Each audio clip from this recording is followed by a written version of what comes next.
ભાજપ સંગઠનમાં ફરી અસંતોષના સૂર ઉઠ્યા છે। વાત ભરૂચ જિલ્લા ભાજપ સંગઠનની, જ્યાં જિલ્લા ભાજપના નવા પ્રમુખ અને હોદ્દેદારોને લઈ વિવાદ છંછેડાયો।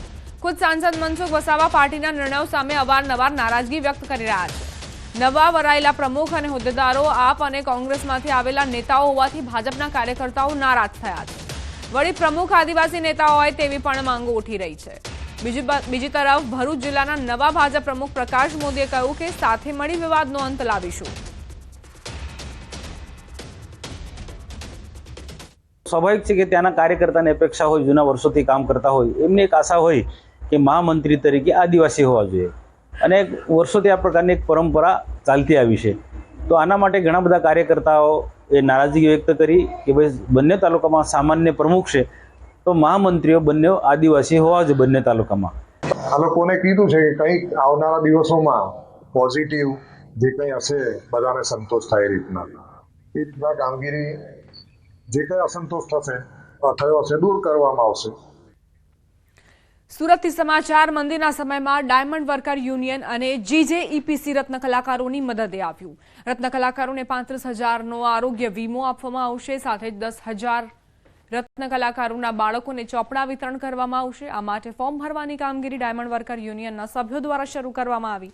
મદદનો લાભ લેવા આજતા રત્ન કલાકારો 20 મે સુધી ફોર્મ ભરી શકશે।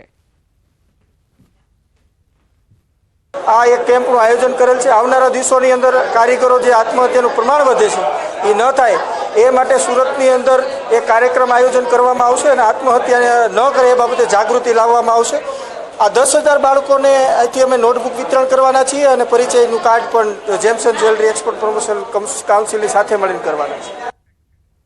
બોગસ જાતિના સર્ટીથી નોકરી કૌભાંડ, સાબરકાંઠામાંથી ઝડપાયું બોગસ સર્ટી કૌભાંડ। બોગસ જાતિના પ્રમાણપત્રથી નોકરી મેળવી 3 પોલીસ કોન્સ્ટેબલ સામે ફરિયાદ, વિજયનગર મામલતદારે ફરિયાદ નોંધાવી।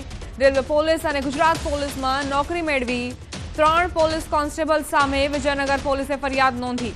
વર્ષ 2003 થી 2012 દરમિયાન જાતિના બોગસ પ્રમાણપત્ર બનાવ્યા હોવાનું સામે આવ્યું। રેલવે પોલીસમાં ફરજ બજાવતા નરસિંહ સોલંકી, સીઆરપીએફમાં ફરજ બજાવતા હિંમતસિંહ સોલંકી, અમદાવાદ પોલીસમાં ફરજ બજાવતી સુમિત્રા સોલંકી સામે ફરિયાદ। સંવાદદાતા ઈશાન જોડાઈ ગયા છે વધુ જાણકારી સાથે।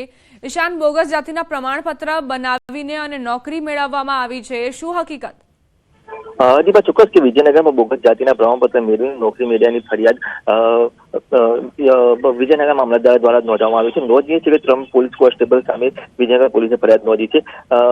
વર્ષ 2003 થી 2012 દરમિયાન ત્રણેય જણાએ જાતિના બોગસ પ્રમાણપત્રો બનાવ્યા હતા અને જે નોકરી ઉપર રહ્યા હતા ત્યારથી સમગ્ર મામલો મામલતદારને સામે આવતા જ આ સમગ્ર મામલે ફરિયાદ નોંધવામાં આવી છે અને હાલ તો વિજયનગર પોલીસ સમગ્ર મામલે તપાસ કરી રહી છે। જી દીપા। આભાર ઈશાન, જાણકારી આપવા માટે।